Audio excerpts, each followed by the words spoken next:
Hey gang, hope you guys are having a great weekend so far, and I want to bring you guys another video on Etherlink exclusively. This is going to kind of dovetail into the video that I did a couple of days ago. Now I gotta say, when I put out my video on Friday, where I was updating on some of these platforms that we're in, I didn't intentionally leave this part out. It's definitely the elephant in the room, and this is something that the Oracle and I had spoken about last week, and it's a really, really solid point as to, why is Etherlink doing as good as they are? Now, the price is definitely fluctuating. I think the price, as of my doing this video, is like 65 cents per ETL token. But you know what? They're working things out, and as some would say, they're doing the business, so that's always a good thing. But the thing to remember about all these other platforms, except for Etherlink, so I'm talking about platforms like IdeaCoin, like YokuCoin, LibraCoin, Creso, so on and so forth. All these platforms took in Bitcoin during their ICO. Doesn't take a rocket scientist to figure out. You guys have looked at the charts. Bitcoin, it took a massive dump. So when you have companies, and I've mentioned this before about these other lending platforms in regards to Bitcoin, they took it in at 14, 15, 16, 17, upwards of 20,000.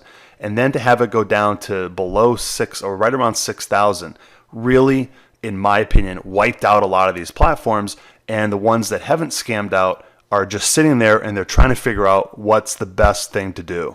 And then along came Etherlink. You see, now remember, this is formerly LendConnect. They do have the distinction, and I remember talking about this when they had their ICO.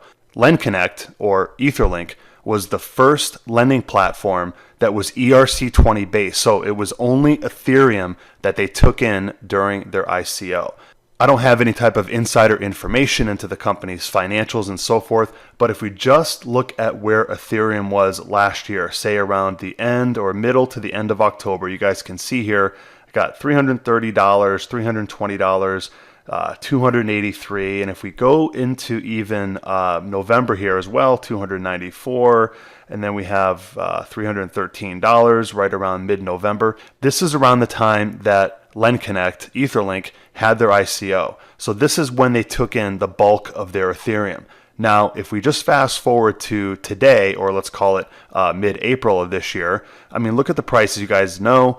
Look at the price of Ethereum. I mean, it's gone up over $500. So if you think about the Ethereum, you guys, that's a gain just from the time that Etherlink had their ICO to now of over $200 per ETH. But here's the larger fact. Here's the thing that I want to show you guys that I think really just puts a capstone on this. Let me take you guys to January 10th if I can, right around January 10th. So if you look here, or let's call it mid-January even, that's fine. Look at the price of Ethereum on January 15th of this year. Over $1,200 per ETH. So let's think about this here for 1 second. This is the only lending platform that's still around, that's still paying every single day, by the way, that people can actually withdraw in Ethereum, that took in ETH. We'll call it around $300 per Ethereum back in October, November, and in January at its peak, anywhere around $1,200 to $1,300. Just think about what happened if the company decided to exercise withdrawing and cashing out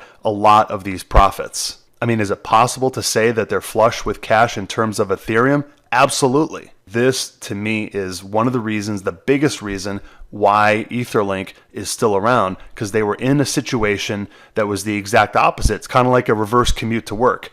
All these other platforms are going this way here, but Etherlink actually experienced this. They experienced a run up over time. So let me pull up here a couple of messages that I just copied and pasted from Sam, the Etherlink CEO, on the Telegram chat page. In response to the video that I did the other day where they were looking for ICO companies to send their information to them, Sam wrote, "We got a lot of interesting ICOs who signed up and also some with pretty big hype. So by doing this, we will generate a lot of new users, and those people are required to buy ETL tokens first before buying the ICO token." So this is another step in the right direction. By having ICOs list on the Etherlink exchange, in order to be able to transact, folks are going to have to purchase the ETL tokens. It's simple supply and demand. The more ETL tokens are either loaned out in a contract or purchased, then the price is going to go up because there's less of them to go around. Not only that, there's only a total of 5 million Etherlink tokens versus LendConnect that had a total initially of 6.5 million. The next message that Sam put out the other day says, guys, thank you for supporting the project in all these hard times. Like I always said, even when I'm not that active right now on the channel, I won't stop the project under any reason. And I'll continue until all of you made a good amount of money, love, happiness, and joy on my platform. Etherlink is here to stay. And if I take you guys to the back office again, these are some of the goodies that they're working on. If I click on Exchange, you can see that it's completely active now. Charts are by TradingView.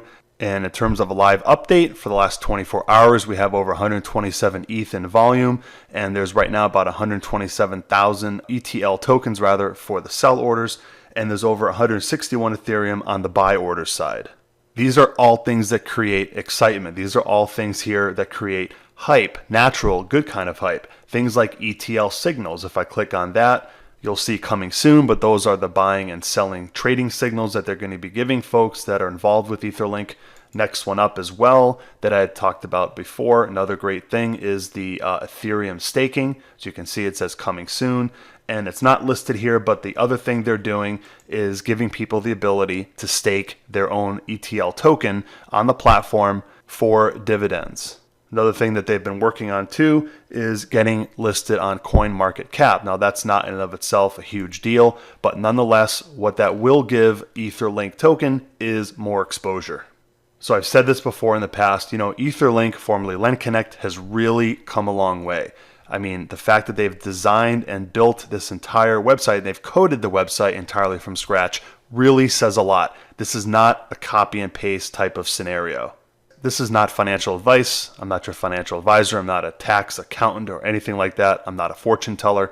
If you guys were to ask me if I think Etherlink is going to be around a year from now, I honestly cannot give you an answer. I can't say yes and I can't say no.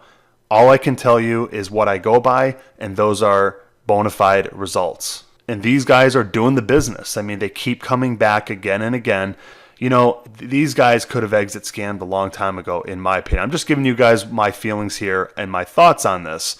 And they could have done so many. I mean, they had 16 different ways to Sunday to exit scam. They could have done it so long ago. They keep coming back. They keep making it a better and better product. I mean, having these things here like the signals and doing the Ethereum and the ETL staking, this is what's needed in this industry. So does Etherlink have what it takes to turn this lending industry around? I don't know. But as far as I do know, these guys are continuing to stick around, and that's why I'm going to continue to openly support them. And like I said earlier in this video, I've pretty much gone to the point where I'm going to back these guys until the wheels fall off. So if you want to join me, that's fantastic. Remember, you have to make up your own mind in this. Just remember that all these are risky, okay? Please don't think that Etherlink is any less risky than if you invested in any other type of new platform coming out. But if you want to align yourself with Etherlink, the link will be below in the description box. And let me know what you guys think. I'll be providing more videos on Etherlink. This, in my opinion, is an interesting time, not only for Etherlink, but for all the other platforms as well that actually took in Bitcoin, because we're seeing such a big turnaround now in cryptocurrency. So interesting times that we live in. It'll be interesting to see in the several upcoming days, weeks, and even months where these platforms go. But I can tell you guys this, that Etherlink is trying their hardest to make this platform a success for everybody. So I'd love to get your comments. If you're in Etherlink already, give me your opinion. Let me know, guys. Tell me in the comments below. Subscribe to the channel and hit the post notification bell. You have a fantastic day, and we'll chat soon. Take care.